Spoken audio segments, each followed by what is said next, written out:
After 40 years of observation in trial gardens, here is something that might surprise you.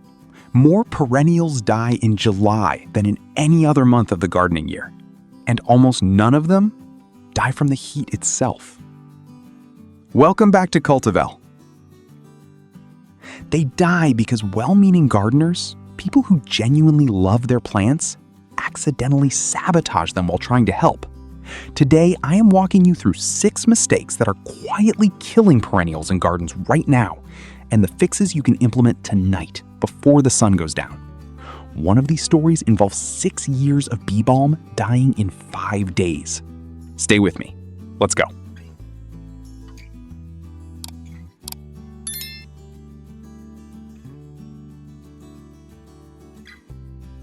Your plants look tired. Leaves are pale, so you reach for the fertilizer bag. Feels logical. It's actually one of the fastest ways to kill a plant in July. Most synthetic fertilizers, your standard 10-10-10, are chemically salts. In spring, plants absorb them fine, but once temperatures hit 90 degrees Fahrenheit, perennials shut down active growth.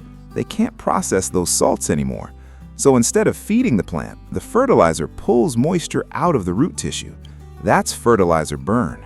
Within 48 hours, you'll see crispy brown edges. Within 5 days, a healthy plant can be gone. A seasoned horticulturalist learned this the hard way. 6 years of bee balm, Monarda didyma, zones 4 through 9, wiped out in less than a week. Not by the heat, by a handful of 10-10-10 scattered at exactly the wrong time. The fix? No synthetic fertilizer from mid-June through Labor Day. If plants look hungry, top dress with finished compost. Slow, safe, no burn risk. Pro tip: yellowing with green veins on new leaves? That's a micronutrient issue, and it self-corrects when temperatures cool. Hold off and wait.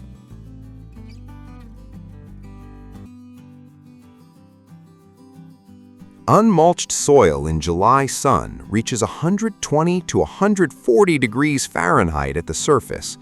That heat radiates downward and cooks the shallow feeder roots that actually absorb water and nutrients. And bare soil loses moisture 3 to 4 times faster than mulched soil. So the gallon of water you gave it this morning? Gone by lunch. Skip the dyed black mulch from the chain store.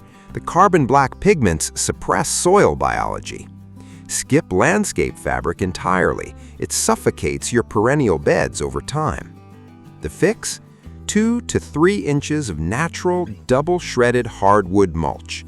Pull it back 1 inch from each stem's base to prevent crown rot. That's it. Cool roots, locked-in moisture, healthy soil biology. Pro tip: if the ground is bone dry, water the bed before you mulch. Dry soil under mulch stays dry. Wet it first, then seal it in.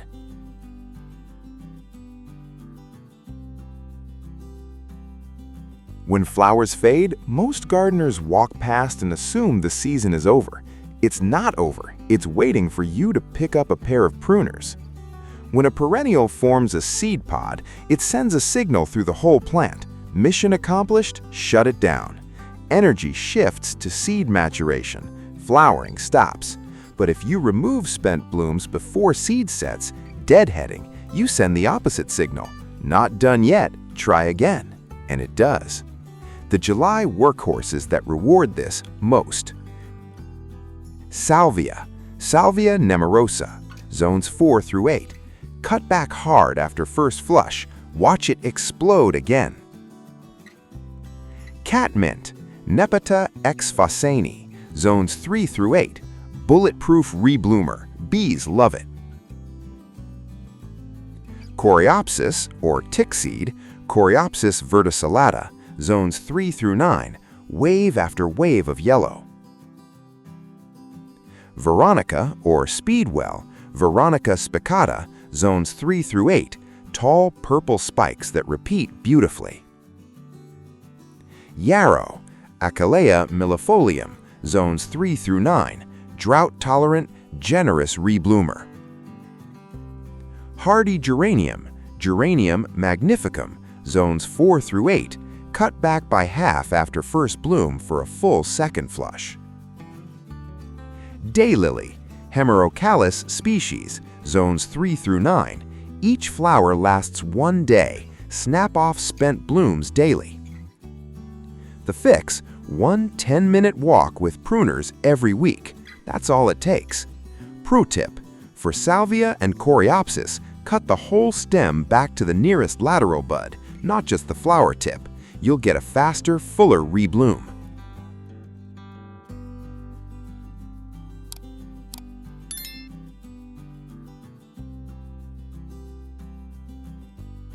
A 3-second spray from a hose wets the top half-inch of soil. That evaporates by 10 a.m. Your roots, sitting 6 to 8 inches down, never felt a drop. And watering the leaves in July humidity? That's an open invitation for powdery mildew, leaf spot, and rest. The perfect July watering protocol. When? 6 to 9 a.m. only. Leaves dry before heat hits. Where? Soil, not foliage. Use a soaker vose or long-handled wand at the base. How deep? Use the finger test. Push your finger into the soil. Not damp at the second knuckle? Keep watering. How often? 20 minutes per bed every 2 to 3 days. Deep and infrequent beats shallow and daily every time. Pro tip, if water is running off instead of soaking in, aerate lightly with a garden fork first or water in 2 10-minute passes with a 30-minute break between them.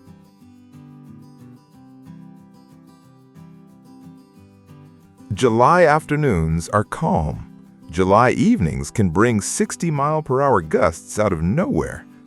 A 5-foot delphinium, Delphinium elatum, zones 3 to 7, or a loaded phlox, Phlox paniculata, zones 4 to 8, acts like a sail in high wind. One gust snaps it at the base, and when it falls, it crushes whatever's beneath it. Your hostas, hosta species, zones 3 to 9, your astilbes species, zones 4 to 9. Collateral damage. By the time a stem is leaning, it's too brittle to safely stake. You're already too late. The fix, do it tonight. Drive a bamboo pole into the ground and loop twine loosely at 1/3 and 2/3 of the plant's height. Loosely.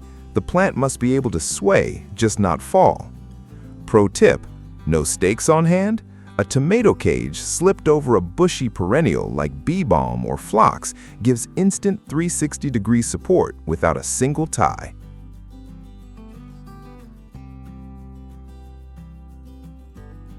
That 50% off sign at the garden center, it means the plant has been sitting in a black pot in 95-degree heat for weeks. You can save it, but only with the right approach. Transplanting into hot soil causes wilt, shock, or death. Follow this. Hydrate the plant thoroughly in its pot before you touch it. Prep the hole. Dig twice the pot's diameter, fill it with water, let it drain completely. Plant in the evening, never midday.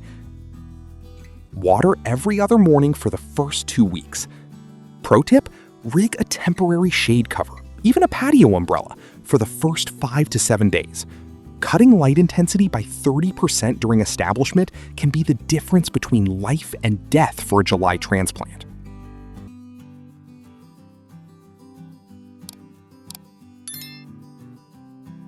Here is the shift I want you to make starting tonight. July gardening is not about aggressive help or pushing new growth.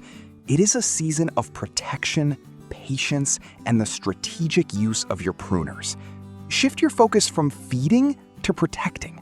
Mulch the soil properly, water deeply at dawn, and refuse to let your workhorse plants go to seed before their time.